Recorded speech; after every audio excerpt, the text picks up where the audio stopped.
Bueno, continuando con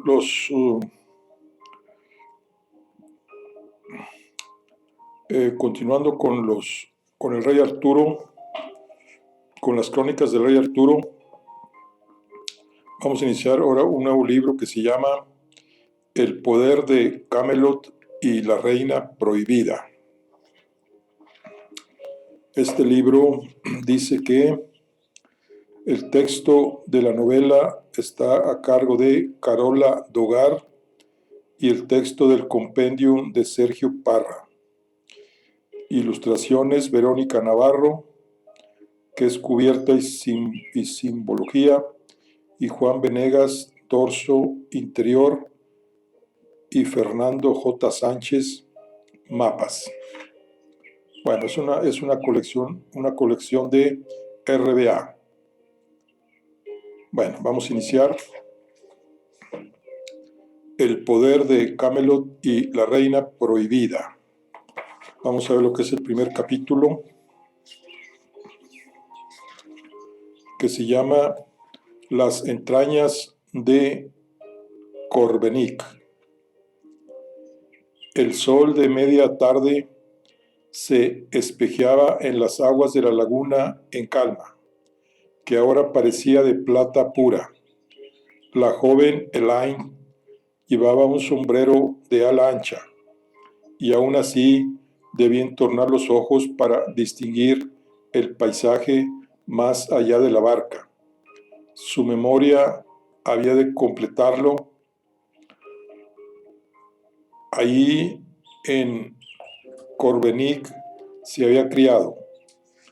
Asentados entre montañas, la villa y el castillo que la enseñoraba constituía el centro de poder del reino de Listenois, un territorio que se extendía justo por debajo de la Marca del Norte, moteado de frondosos bosques de aroma intenso y frutos tan grandes y sabrosos que eran la envidia de toda la isla. Pese a no haber florecido aún como doncella, Elaine conocía muy bien aquellas tierras. Había bebido de todas sus fuentes y arroyos, recorrido sus caminos y sus pedregosas sendas, muchas plagadas de helechos y espinos, y trepado por los peñascos con una audacia infantil solo comparable a los enfados de su aya. Pero de todo cuanto había en Listenois, el lugar que más amaba era esa laguna.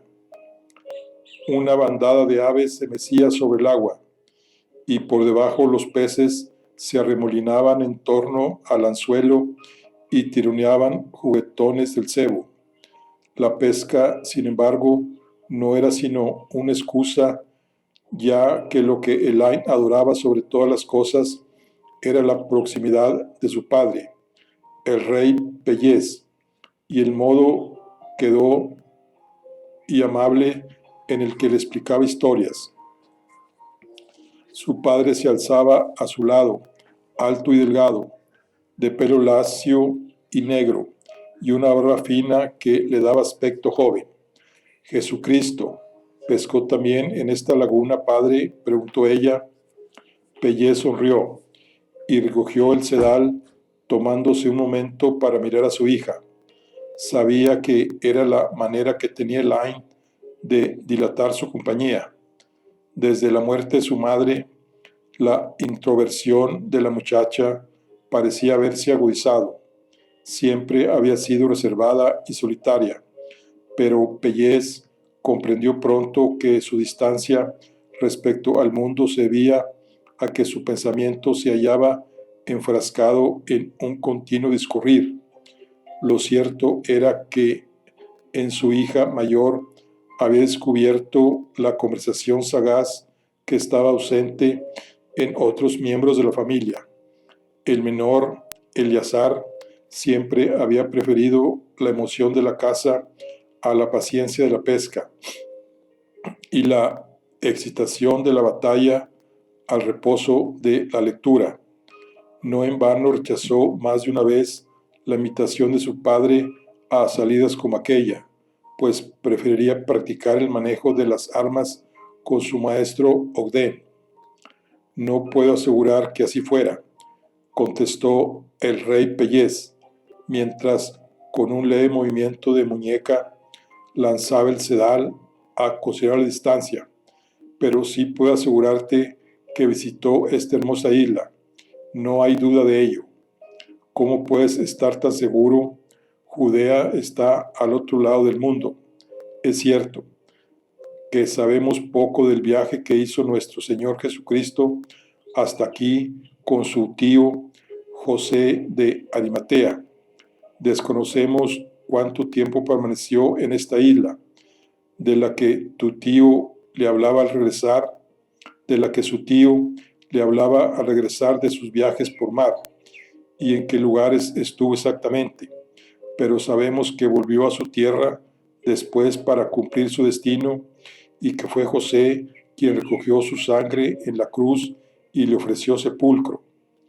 Buena parte de ello estaba recogido en las Sagradas Escrituras, le explicó, pero también en muchas cartas que se escribieron y documentos menos conocidos, en los cuales había quedado registrado que José regresó a la isla que tanto amaba para predicar sobre el verdadero Dios y Jesucristo. ¿Tú has leído esos papeles, padre?, dijo la muchacha. El rey no respondió al momento, sino que quedó pensativo. Luego asintió con la cabeza levemente. Puedo asegurarte que existen y que contienen el relato que te refiero, pero los papeles los pueden escribir cualquiera, adujo ella. Pellez rió en silencio ante su tenacidad. Sin duda sería una gran señora cuando tuviera su propia casa. Acercándose a su oído, le habló en susurro, aunque no había nadie para escucharlo, como si temiera simplemente pronunciar aquellas palabras. No son solo papeles el testimonio que se tiene de esos hechos, sino que hay pruebas muy concretas en forma de reliquias, objetos sagrados. Estos ojos y estas manos dan fe de ello, dijo, mostrándole las manos abiertas que ella miró sobrecogida.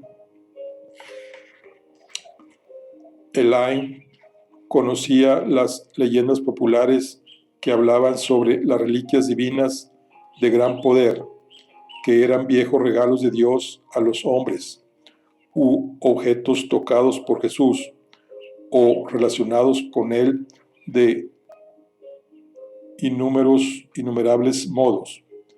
No faltaban los cuentos que decían que las más importantes se hallaban en la tierra de los anglos, si bien nadie sabía cuáles eran ni dónde estaban, pues cada leyenda les daba una identidad y una naturaleza distintas.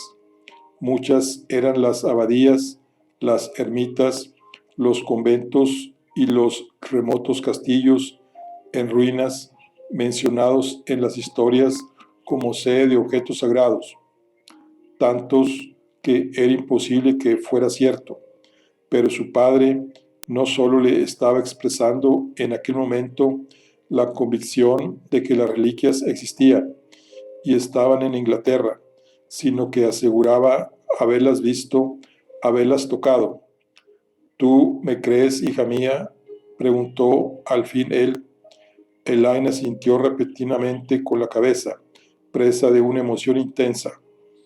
Casi dio un respingo sobre el madero que era su asiento, cuando la caña que sostenía tiró de sus manos y el sedal pareció cobrar vida.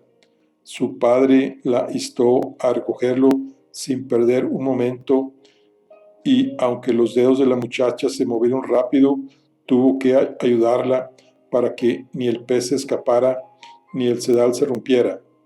Después de un breve forcejeo y varios tirones decididos, subieron a bordo una perca de buen tamaño que aleteó con violencia. El rey le quitó el anzuelo con mano experta y no tardó en añadirla al resto de las presas de la cesta.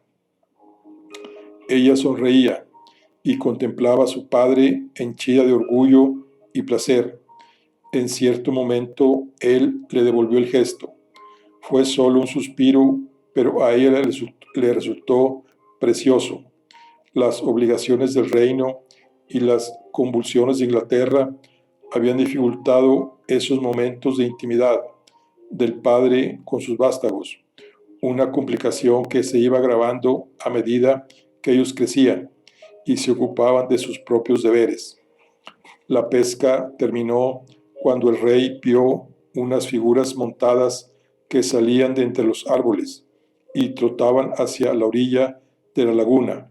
Eran 2 jinetes. «Ya han llegado», exclamó la muchacha. «Vayamos a su encuentro», dijo el rey, mientras empuñaba los remos. La barca surcó las claras aguas hasta tocar fondo junto a la orilla. Elaine saltó al agua con una energía incontenible para arrastrar el bote hasta donde no se lo llevaba la corriente, y se apresuró en busca del más corpulento y ancho de espaldas de los 2 jinetes, Sir Pellinore, de las islas. Se abrazaron entre risas mientras él confesaba que ya no podía levantarla del suelo como antaño. «¿Cómo están mis primos?», le preguntó ella. «Te envían saludos y buenos deseos», respondió Pellinore. «Podéis veros en Cassé durante el verano». «Has crecido como un junco, sobrina», observó su otro tío, Garlón, más menudo pero de porte bien aguerrido, sosteniendo las riendas de ambos caballos. Los 3 hermanos cruzaron afectuosos saludos, después de lo cual dijo Pellez, que era el mayor: «Ya es mediodía, volvamos al castillo y compartamos los frutos de la laguna». Llevando los caballos por las riendas, cargaron con el cesto y los arreos de la pesca de camino al castillo, a través de los exuberantes bosques de aquel reino abundante y despreocupado.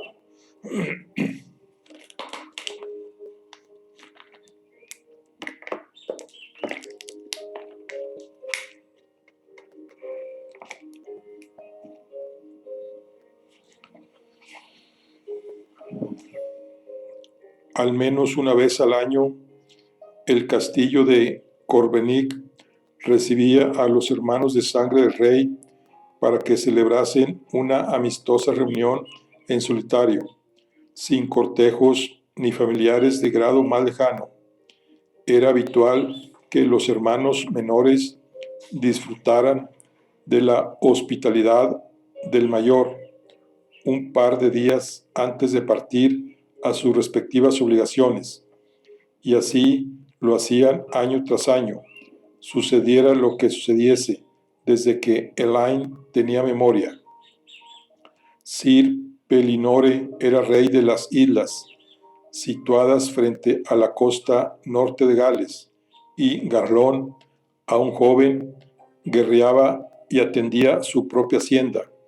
Por algún motivo que Elaine desconocía, aún no era caballero, a pesar de tener edad suficiente. A ellos 2 se les unía también su único primo hermano, Fray Herrén, emparentado con los hermanos por parte del padre.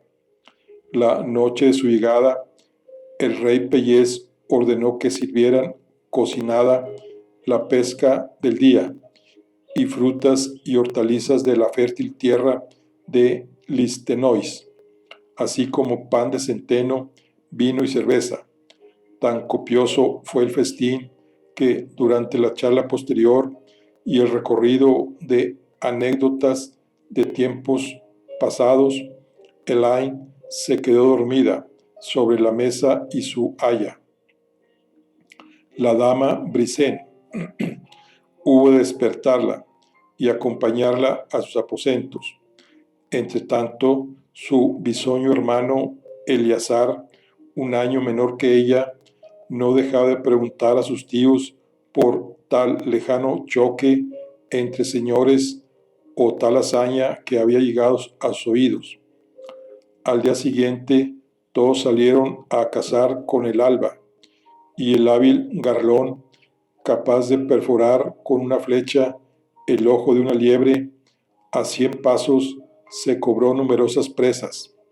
Gracias a sus consejos, Eleazar consiguió un par de buenas capturas, lo que celebró con orgullo y regocijo.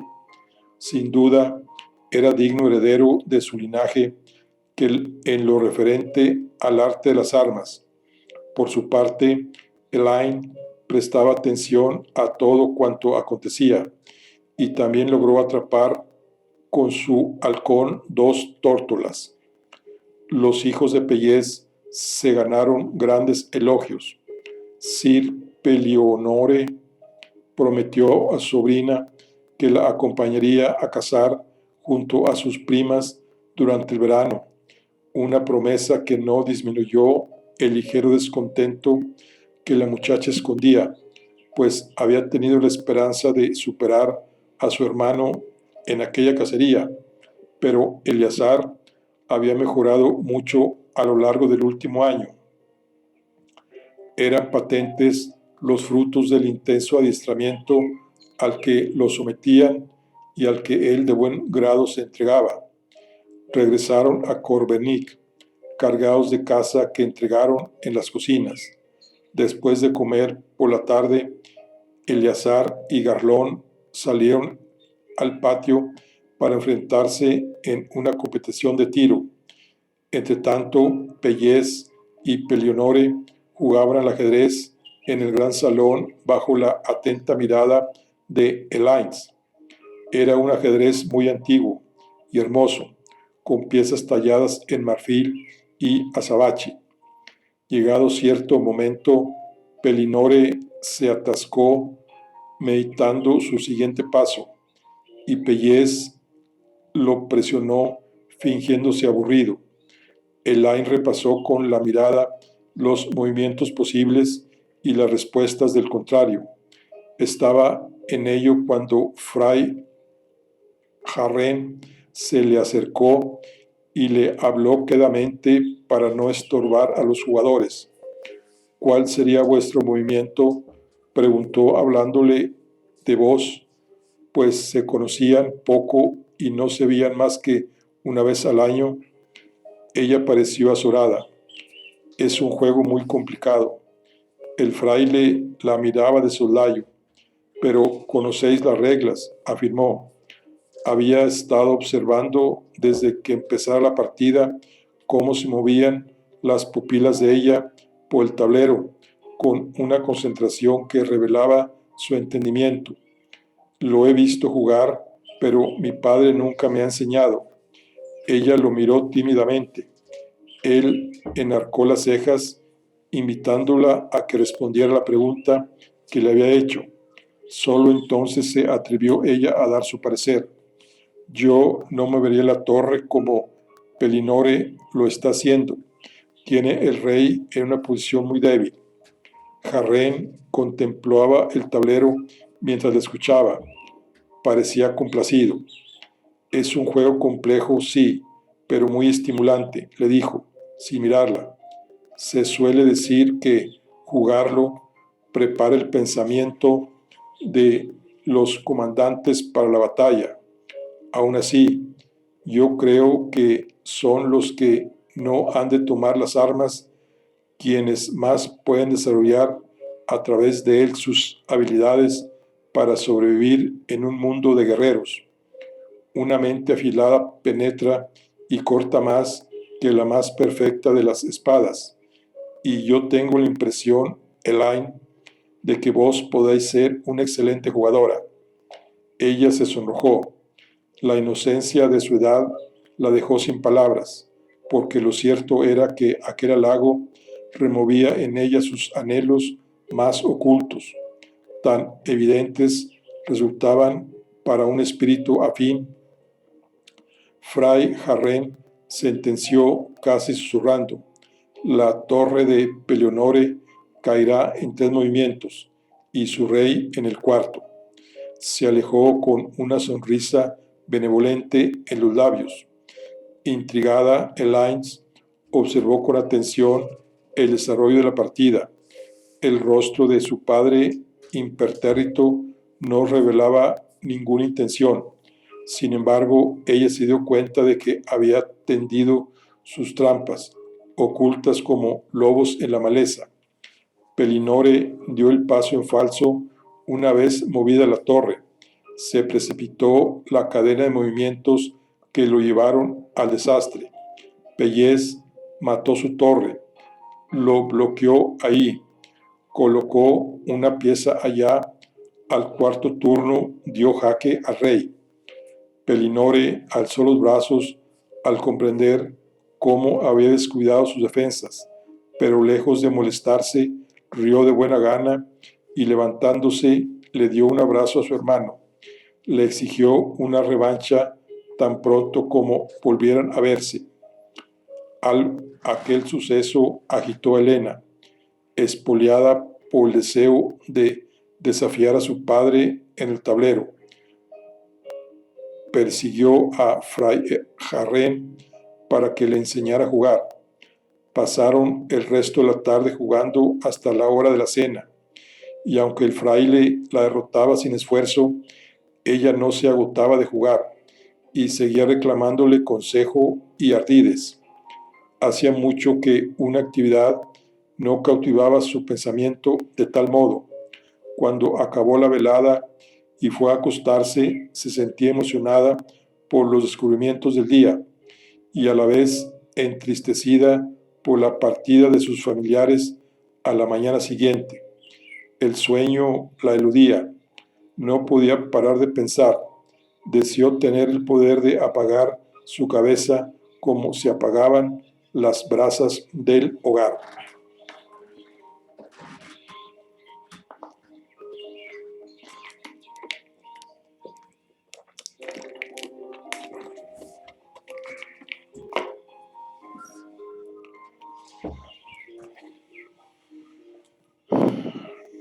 Ya de madrugada, víctima del insomnio, Elaine abandonó la cama y entreabrió las contraventanas.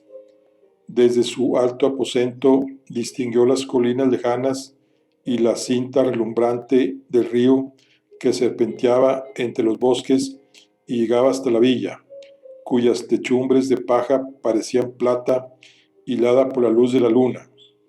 Contempló con maravilla el denso manto de estrellas que vestía Listenois, para ella el centro del mundo. Cuánto amaba aquella tierra y qué aromas tan deliciosos traía la brisa nocturna hasta su ventana. Le decía la dama Brisén que dentro de no muchos años habría de esposarse con un hombre noble y unirse a su casa. Su mayor deseo era que no viviera demasiado lejos de Corbenic para poder regresar a menudo. De perder de vista aquella tierra, su corazón quedaría encogido por la tristeza. Oyó pasos al otro lado de la puerta. Debía tratarse de su aya. A buen seguro que si la encontraba fuera de la cama, la recomendría. Contuvo la respiración para no ser descubierta. Entonces se dio cuenta de que no podía tratarse de Brisén, a quien la edad y la hinchazón de las piernas no le permitían un paso tan ligero. Se oía además la presencia de varias personas. ¿Quién andaba por los pasillos a esas horas? Sus tíos, para quienes se había dispuesto habitaciones en ese lado del castillo, se habían despedido de ella en la puerta para recogerse luego en sus aposentos respectivos. Se sentía intrigada. Se acercó a la puerta con zancadas medidas y tiró muy suavemente del pomo hasta abrir una pequeña rendija. Dos figuras estaban a punto de desaparecer ya por el fondo del corredor. Olvidando toda prudencia, sacó la cabeza. A pesar de la poca luz, le pareció vislumbrar en uno la túnica de Fray Jarrén y en el otro el jubón de su tío Garlón. El corazón comenzó a latirle con fuerza. A dónde se dirigían los dos de madrugada y al amparo de las sombras, miró su cama revuelta y asfixiante, y después el pasillo vacío, donde los pasos ya se habían extinguido. Si se daba prisa, aún estaba a tiempo de alcanzarlos. La bodega siempre había sido para ella un lugar misterioso, pero a la vez familiar. Aunque los criados trataban de disuadirlos de que rondasen por ahí, Elaine y Eleazar habían jugado desde siempre a perderse en sus oscuridades y retarse el uno al otro a vencer el miedo. Sus recovecos y su húmedo y frío ambiente los ayudaban a evocar fantasías que eran el alimento de futuras maravillosas historias. Allá abajo, ante la sorpresa de Elaine, se erigieron Fray Jarrén y Garlón. Este último metió la mano entre dos barricas y pareció que presionaba la pared, por efecto de lo cual se puso en marcha un mecanismo que resonó en la bóveda. Elaine contuvo una exclamación de asombro al ver que el muro de piedra se separaba de la estructura de maderos que sostenían los pesados barriles, dejando escapar una leve polvareda. Los sillares de la pared se abrieron en forma de un acceso al otro lado, del cual arrancaba un corredor iluminado con una antorcha que descendía hacia la oscuridad. Fray Jarrén y Garlón pasaron detrás de los estantes de barriles para entrar ahí, tomaron la antorcha y se internaron en el pasadizo. El mecanismo de la puerta comenzó a resonar de nuevo. Las piedras gemían perezosamente. La puerta era lenta. Elaine pensaba a toda prisa. ¿Qué significaba lo que estaba sucediendo? ¿Estaría su padre al tanto de aquellos hechos? ¿Era posible que no conociera que había una puerta secreta en el corazón del castillo? No, no era posible. Su padre había de saberlo. Elaine no entendía nada y quería entenderlo. Salió de su escondite y corrió hacia la puerta. Las piedras estaban a punto de encajarse de nuevo. Se metió detrás de la estantería, rozando la madera porque la pared ya estaba cerca, pero al hacerlo se arañó con una astilla o tal vez un clavo. Ahogó un lamento y se escurrió a toda prisa para colarse antes de que las dos hojas chocaran. Se raspó los brazos con la piedra y una vez adentro sintió una presión en el pie, la última parte de su cuerpo en pasar.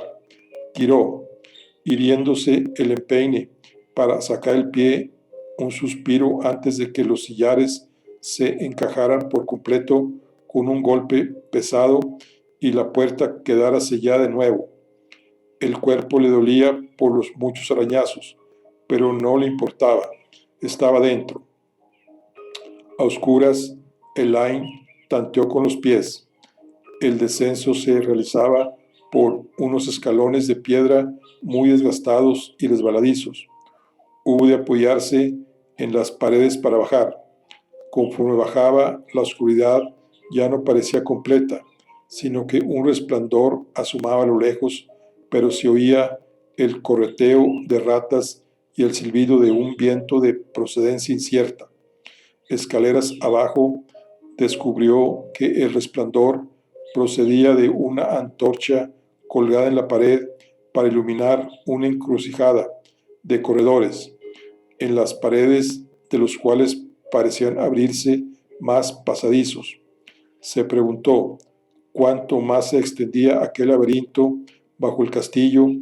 Le parecía inconcebible no tener conocimiento de la existencia de una construcción semejante, debajo del lugar que era su morada, y le disgustaba que su padre jamás le hubiera contado nada al respecto.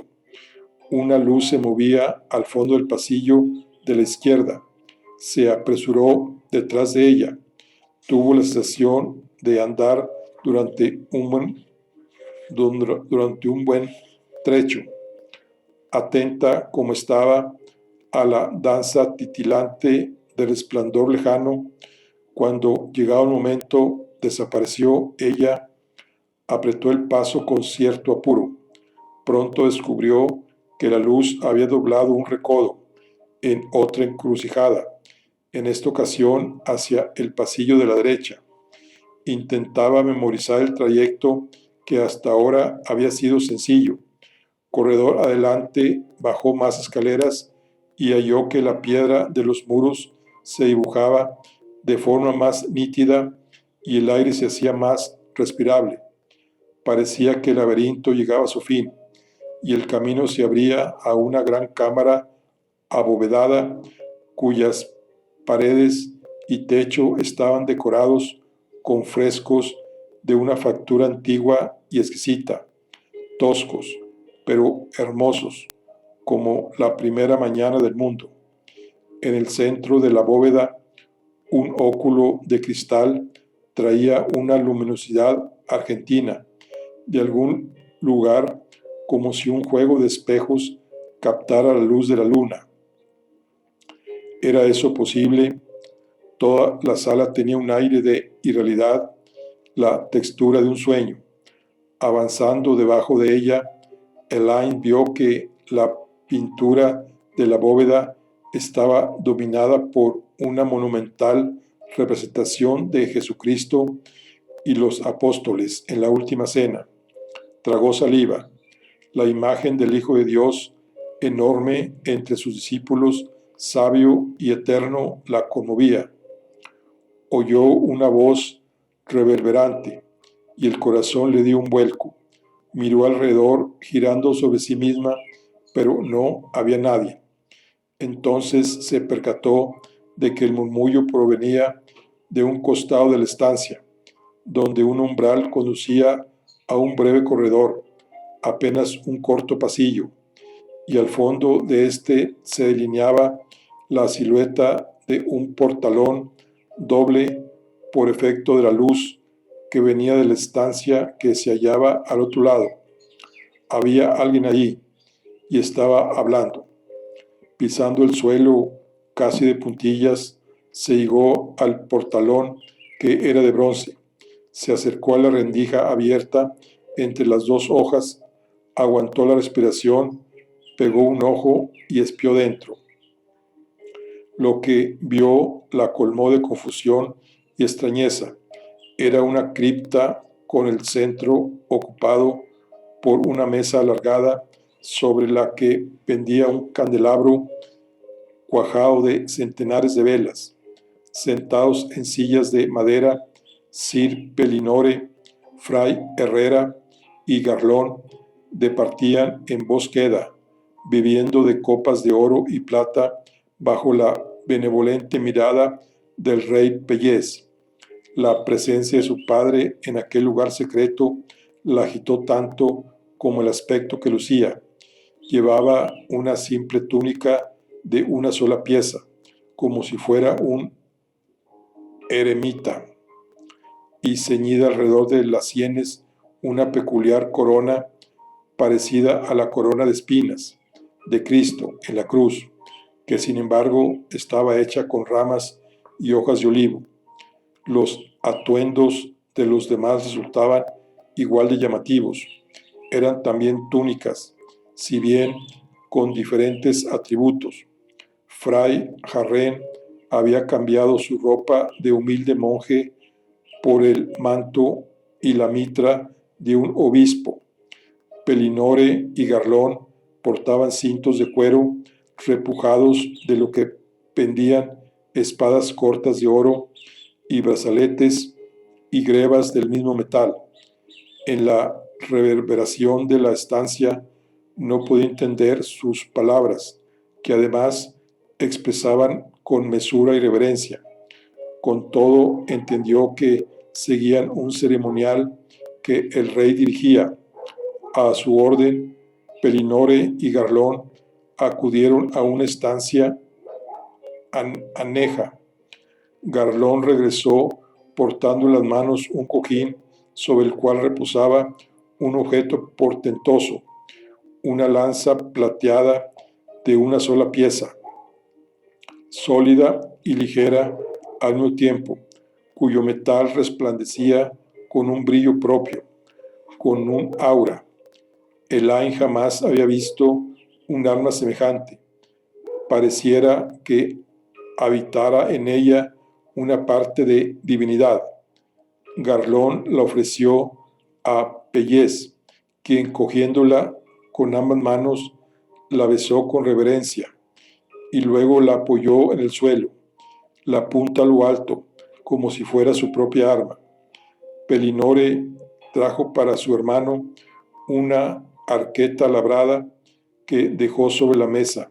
A su lado se abría verticalmente y Pellez separó ambas hojas con cuidado para revelar que en su interior se alojaba un cáliz de oro y pedrería que refulgía con su propia intensidad, tal como la lanza.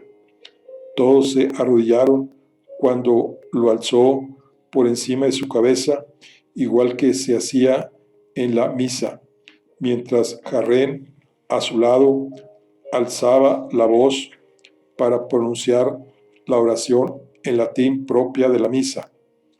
A Elaine el corazón le latía tan fuerte que temió que pudieran oírlo.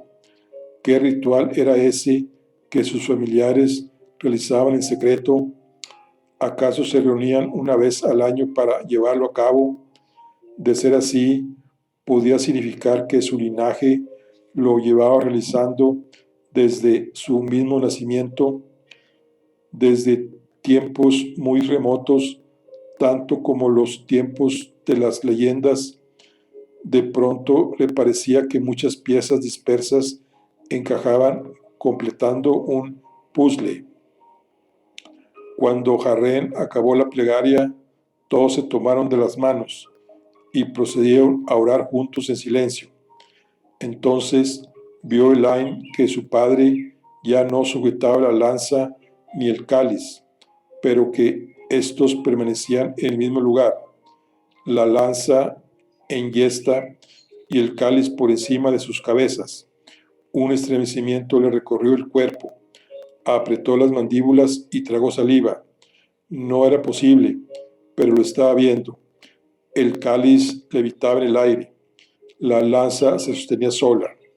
Por primera vez en aquella aventura sintió el frío del auténtico espanto en los huesos. Notó que las piernas se le doblaban, que iba a caer de rodillas. Se apoyó en la pared para evitarlo y reculó un paso. El roce de sus manos y sus pies se destacó claramente en el silencio. Fue apenas un instante, pero suficiente para que los congregados salieran de su ensimismamiento. Entre ellos, Pelinore alzó la mirada y llevó los ojos justo a la rendija de la puerta por la que ella estaba mirando. Sus ojos se cruzaron con los de Elaine. Ella sabía que era imposible que la viera, lo sabía con certeza, pero fue inútil.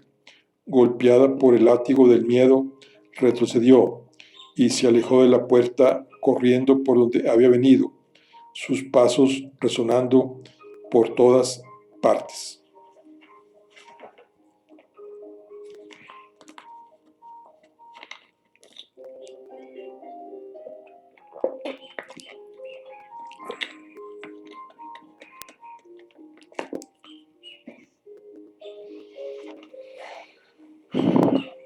El castillo fue despertando al arrancar el día, y los pasillos se llenaron de sirvientes que encendían los hogares de las salas que iban a ser ocupadas mientras las cocinas preparaban la primera comida de la jornada.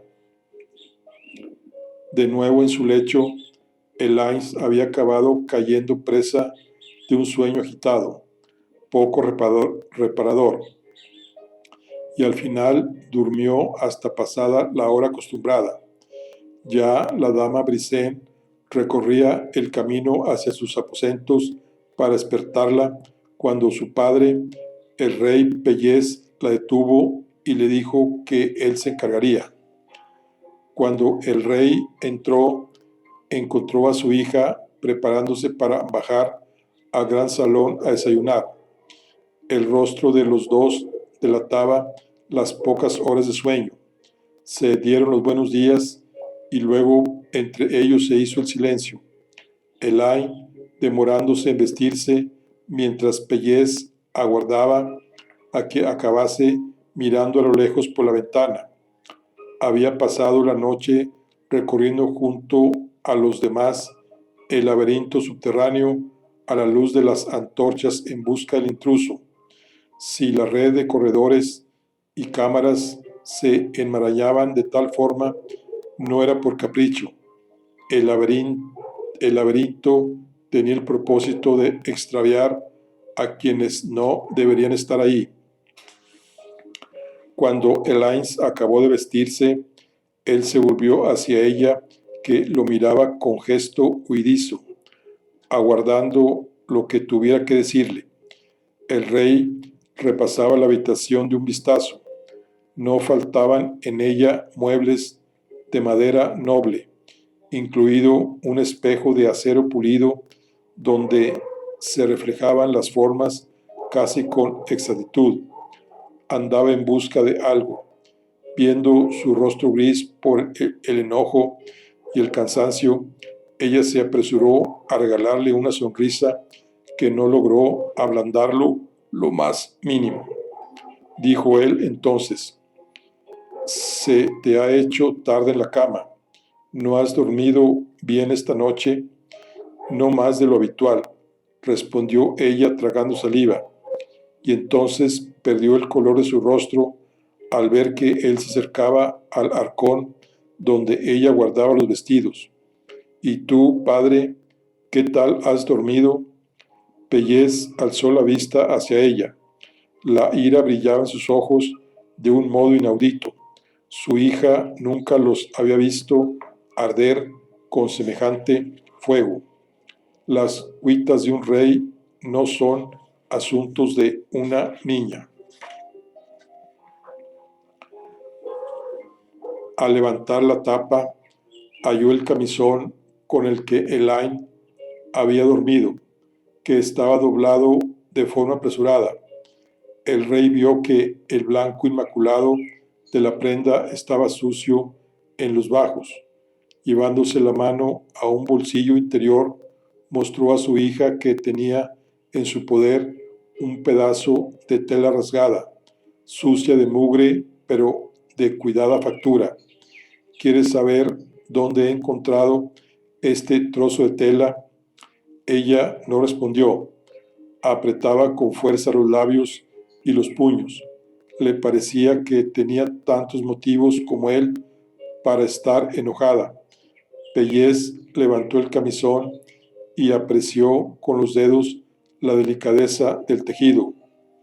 Un primoroso ribete adornaba el borde. No tardó en hallar el desgarro que había venido a buscar. Era indudable que el retal que tenía en su poder era del mismo tejido y que encajaba en el borde roto del camisón. Elaine tenía el mismo ribete. La miró con gesto elocuente, el ceño fruncido, pero ella no se amilanaba. «Lo encontraste en la bodega donde las barricas, enganchado a un clavo o a una astilla de las estanterías. ¿Me equivoco?» El rey se fue hacia ella, cerrando el puño con que sujetaba el camisón, que sin embargo mantenía en alto. Intentaba controlar el enfado y hablar en voz calmada, no sin esfuerzo. «No sé qué crees que viste anoche. pero yo voy a explicarte qué fue para que no te confundas. Las gentes como nosotros que vivimos con el privilegio que les está vetado a la mayoría, también nos debemos a instancias superiores. Pelinore se debe a su reino, Garlón busca quien lo arme caballero, y Jarrén sirve a Dios, nuestro Señor, pero además han de ser fieles a la sangre que corre por sus venas, porque quien no recuerda quién es, no es capaz de llegar a ninguna parte. Una vez al año, los tres acuden aquí para renovar su lealtad a nuestro linaje. Departimos privadamente de lo que afuera acontece, de cómo puede afectar a nuestra familia, en qué puede beneficiarnos, de qué debemos protegernos. En una ceremonia íntima, los tres juran vasallaje a este reino por encima de cualesquiera otros poderes y reciben instrucciones de mi parte. Nadie ha de saber jamás de ello, pues de estos lazos inquebrantables depende la seguridad de Listenois y el futuro de nuestra sangre. Elaine lo escuchaba con los ojos entornados. Soy poco más que una niña y poco menos que una mujer, pero no soy ninguna estúpida.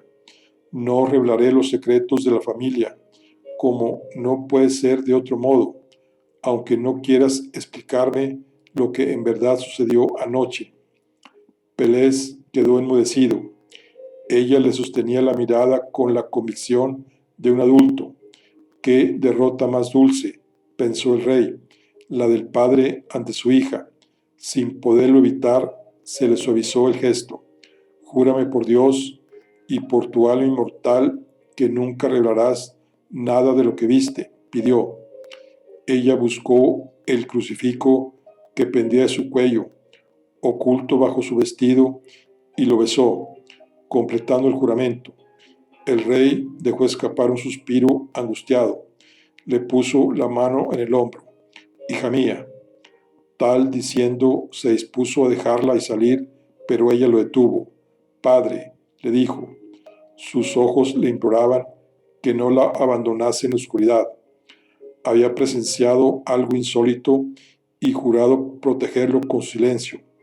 ¿Acaso no merecía el regalo del conocimiento? Él la rehuyó mirando ya a la puerta. Lo siento, los secretos pesan y eres demasiado joven para sostener esa verdad sobre los hombros. Se fue por donde había venido con pasos gastados, exhaustos, dejándola con el ánimo roto.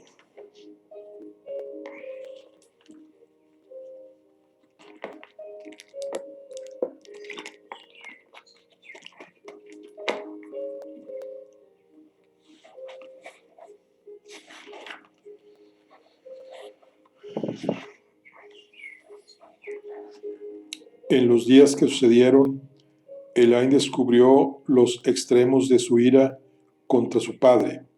Se escondió para no despedirse de sus parientes cuando partieron, y luego se dedicó a evitar a Pellez.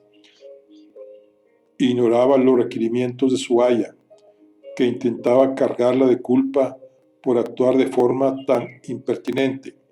Solo su hermano Eleazar logró que se abriera para mostrar lo que albergaba en su pecho, cuando éste, con bondad y preocupación, trató de devolverla a la vida del castillo.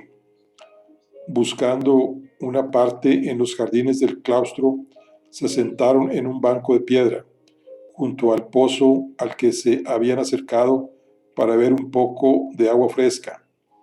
Ante los esfuerzos de su hermano pequeño para sacarla de su resentimiento, lo abrazó con cariño. Padre me trata de forma injusta, le explicó quejosa. No confía en mí. No creo que entienda bien quién soy. No hay nada que pueda enmendar. A pesar de estas palabras, Eleazar estaba decidido a ayudar a la reconciliación de los dos. Por ese motivo, cuando aquella misma tarde supo que su padre salía a pescar a la laguna, quiso acompañarlo. A Pellez le extrañó que su hijo quisiera perder su tiempo en la quietud de la barca, si bien no dejó de aprovecharlo para pasar con él ese momento que tanto deseaba. Pero luego, una vez en medio del lago, comprendió a qué se debía el súbito interés por la pesca, tan pronto como él empezó a hablarle de su hermana. ¿Qué te ha contado?, inquirió, agitando la barca con sus movimientos disgustados. Está herida, padre, hondamente, pero por mucho que insistí, no logré que me explicara el motivo de su enfado. Pellez sintió un estremecimiento. ¿Me odia? Jamás. Te adora y te respeta, pero le parece que no le correspondes. Un nudo se aferraba a la garganta del padre, que no era capaz de hablar mientras preparaba el anzuelo con una torpeza inusual en él. Tanto era así que se pinchó en la yema del dedo y tuvo que dejar la tarea en manos de su hijo. Mientras Eleazar lo asistía, él dejó la mirada perdida en las aguas meditabundo. ¿Acaso se equivocaba al mantener apartada a Elaine de las responsabilidades de la familia? Podía haberse perdido en las catacumbas y muerto de hambre y sed. Sin embargo, había sabido rehacer el camino y encontrar la salida. Quizá, después de todo, fuera cierto lo que siempre le había dicho su difunta esposa, que cerraba los ojos ante las aptitudes de su hija, la cual había demostrado desde niña su astucia, su valentía, su nobleza y su lealtad. A alguien tan fulgurante, tan notable, no podía dejarlo al margen del destino de su sangre. Elaine intentaba dormir en lo más profundo de la noche, sin conseguirlo tampoco esta vez. Los pensamientos se amontonaban en su cabeza, los recuerdos la atormentaban hasta darle dolor de cabeza. Oyó unos pasos que se acercaban por el pasillo. Se detuvieron ante su puerta. Una luz titilante se colaba por debajo. Se incorporó al instante, los ojos abiertos, el corazón acelerado mientras se abría la puerta. Su padre apareció en el vano portando un candil. Con una señal muda le indicó que se levantase para acompañarlo. Elaine tragó saliva. ¿Era posible que sucediera lo que tanto había deseado? Caminando discretamente, él la condujo a la sala de armas. El corazón de la hija latía de emoción detrás de los pasos de su padre. Se acercaron a una esquina, ocupada por una antigua y preciosa armadura completa, que nunca se utilizaba en las prácticas del combate, pues era un tesoro de la familia. Él puso la mano sobre un sillar que ofrecía un aspecto tan sólido como los demás, y presionando con fuerza consiguió que se hundiera en la pared. En respuesta, la pared se separó detrás de la armadura, revelando otra puerta secreta y una escalera de caracol que descendía. Una antorcha los esperaba sujeta a la pared. Antes de pasar al interior, Pellez se volvió hacia ella, que tiritaba. Tranquila, hija mía, nada has de temer ahí dentro, le dijo. Guiando sus pasos, se la llevó por la escalera, mientras la puerta cerraba tras ellos. Después de recorrer los pasillos con la antorcha por un camino más corto, el que solía usar el rey, se encontraron de nuevo en la gran sala abovedada de los frescos. Las puertas de bronce que conducían a la cripta donde había tenido lugar el ritual permanecían cerradas, sumidas en la oscuridad. Un aire gélido y estremecedor venía de aquel sitio colándose por las rendijas. La grave voz de Pellez reverberó en la alta bóveda. Detrás de estas puertas, oculta bajo la torre norte del castillo, está la cripta del rey pescador. Suya es la corona de olivo, le explicó a la muchacha enmudecida. Yo heredé el título de mi padre, y él del suyo, y así sucesivamente. Cada rey de Listenoise ha sido rey pescador desde que se fundó el linaje. Solo el rey de Listonais puede serlo, y solo nuestra sangre puede sentarse a esa mesa. A su alrededor se reúne la corte secreta de la misma forma que Jesús con sus apóstoles, y como hicieron ellos cuando Él ascendió a los cielos para reunirse con Dios Padre. Nosotros proseguimos la tarea que se nos ha encomendado. Tal diciendo, avanzó hacia los portones en los cuales relumbraban los reflejos de la antorcha. La oscuridad del otro lado y el frío ponían los pelos de punta. Elay temblaba de miedo y emoción, pensando en lo que iba a encontrar detrás. Cuando su padre puso la mano sobre una de las hojas para empujarla, ella lo cogió del brazo para detenerlo medrosa. ¿Qué tarea es esa, padre? Pellez bajó la mano y tomó la de su hija, que está velada. La nuestra es la misma sangre que la de José de Arimatea. Cuando las reliquias de nuestro Señor Jesucristo recalaron en esta isla, más por azar y por la veleidad de los hombres que por voluntad expresa, algunas se extraviaron y otras corrieron peligro de caer en malas manos. Los fundadores de nuestra estirpe juraron restituir las piezas perdidas y protegerlas por los siglos de los siglos. A esa tarea se ha consagrado desde entonces nuestro linaje, y así ha de seguir cuando yo desaparezca.